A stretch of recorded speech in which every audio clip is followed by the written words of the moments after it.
Eh bien salut tout le monde, c'est Awakening de la MS Airsoft et aujourd'hui on se retrouve pour une toute nouvelle review, cette fois-ci consacrée à la CM518 de chez Syma.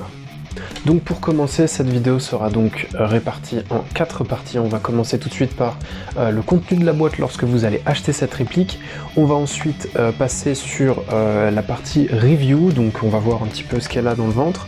On va ensuite enchaîner sur les avis en partie et on va finir par un test de tir qui inclura aussi un test chronique. Donc c'est parti, on commence tout de suite par le contenu de la boîte lors de l'achat.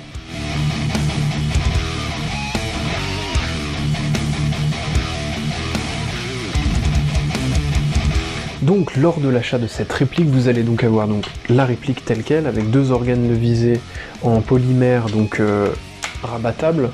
Vous allez avoir aussi un chargeur donc high cap, à peu près 300 à 400, une capacité entre 300 et 400 billes. Vous allez donc aussi avoir un chargeur de batterie et une batterie type NIMH pour M4, donc qui va se fixer, qui va s'insérer directement dans la crosse. Vous allez aussi recevoir donc un sachet de billes et une tige de débourrage. On passe tout de suite donc à la partie review.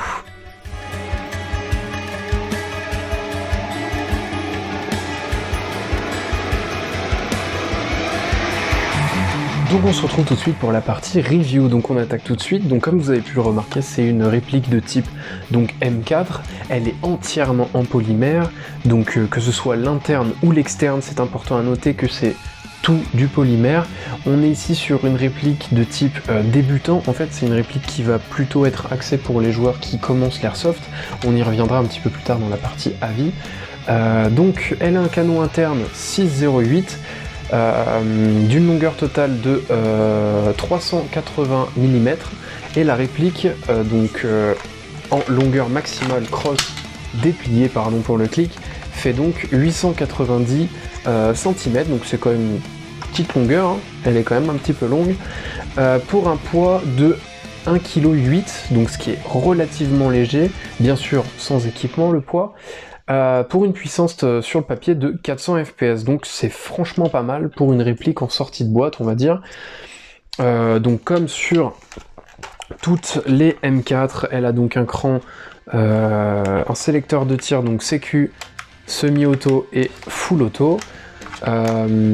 Donc on est bien sûr donc sur du polymère, le chargeur qui est fourni avec, et donc comme je l'ai dit tout à l'heure, un chargeur high cap.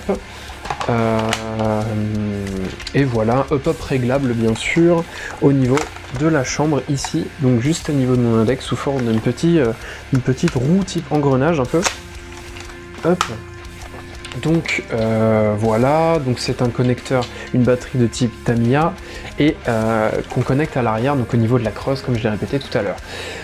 Donc je crois que c'est tout pour la partie review, on va maintenant passer à la partie avis de la réplique.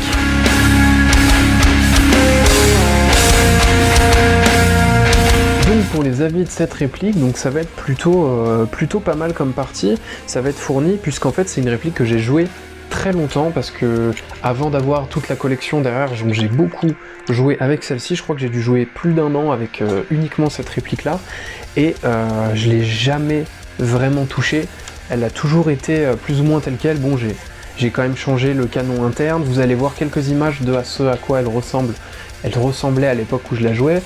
Ce qui est un énorme avantage pour moi, c'est que cette réplique est personnalisable à 8000%. Vous allez voir qu'on peut faire des trucs assez incroyables avec cette réplique au niveau de l'accessoirisation. On peut vraiment faire un DMR ultra stylé. Ensuite, donc, ça peut être un défaut, mais moi je le place comme qualité aujourd'hui, le fait qu'elle soit en polymère.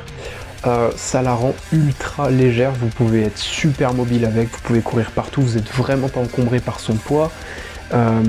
Pour moi, les répliques légères ont toujours un avantage sur les répliques lourdes en fait.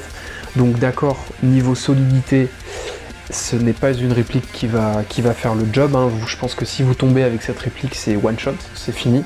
Tout dépend de la chute évidemment, mais c'est une réplique qui est extrêmement fragile. On peut le voir d'ailleurs aux attaches sangles qui sont ambidextres. Normalement, les deux ont pété sur la version d'origine.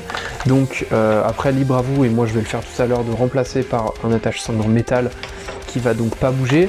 On peut aussi d'ailleurs pour information noter que Les chargeurs reel cap sont adaptables sur cette réplique. C'est d'ailleurs comme ça que je la joue, moi je préfère largement le reel cap. Je vous invite aussi à mettre un petit viseur réflexe comme celui-ci, ultra basique. En fait ça lui donne vraiment un look plutôt particulier et ultra cool en fait. Et surtout oh là, pardon. Bon, ça se casse la gueule, c'est pas grave. Donc ces petits viseurs là en fait vous permettent de rendre cette réplique ultra cool. Le hop-hop pour une réplique de débutant est pas trop mal, on va dire, même si vous voulez vraiment vous investir dans cette réplique, on va dire, c'est un truc qui va être à changer, le hop-hop. Sinon, elle a des capacités qui sont super intéressantes en sortie de boîte. La puissance est pas mal pour une AR. Vous pouvez faire en même temps du CQB et du jeu en extérieur sans aucun problème avec ça. Je vous conseille de la grammer en 0.25 ou en 0.28, suivant où vous jouez. Plus du 0.25 en CQB, plus du 0.28 en extérieur. Mais sinon, voilà, pour résumer, ce serait vraiment la réplique que j'ai utilisée pour commencer l'airsoft. Donc légère, maniable, mais fragile. C'est du CIMA, donc c'est de la bonne qualité en soi. Là, la preuve, ça va faire bientôt 3 ans que je la joue quand même, malgré le fait que ce soit ma toute première réplique, ça reste quand même une réplique que je joue encore. Et la preuve, elle tient. J'ai jamais eu de réparation à faire dessus, j'ai jamais eu quoi que ce soit à faire sur cette réplique. Pour moi, c'est une valeur sûre pour quiconque veut se lancer dans l'airsoft. Pour moi, c'est vraiment une M4 avec un petit peu un aspect stylisé, avec son canon un peu canon long, vous voyez, cette M4 est vraiment super intéressante et plutôt originale. On voit pas souvent des M4 avec cette gueule-là, en fait. La crosse 6 positions, bon, c'est cool, hein, mais bon, personnellement, moi je sais que je la joue toujours au max, tout simplement pour avoir une meilleure allonge, en fait. Ça permet d'avoir un meilleur appui épaule et la sensation de tir est plutôt cool, même si, bon, on sent qu'elle est un peu cheapos sur les bords, mais voilà. C'est une réplique que je conseille à tout débutant qui veut se lancer dans l'airsoft, et j'ai envie de dire même aux joueurs confirmés qui cherchent une bonne M4, mais son aspect cheap va vraiment faire défaut à un moment ou un autre. Donc je pense que c'est tout pour la partie avis, donc je pense qu'on va se retrouver tout de suite pour la partie test de tir, en commençant par le chrono.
Merci d'avoir regardé cette vidéo sur la CIMA CM518.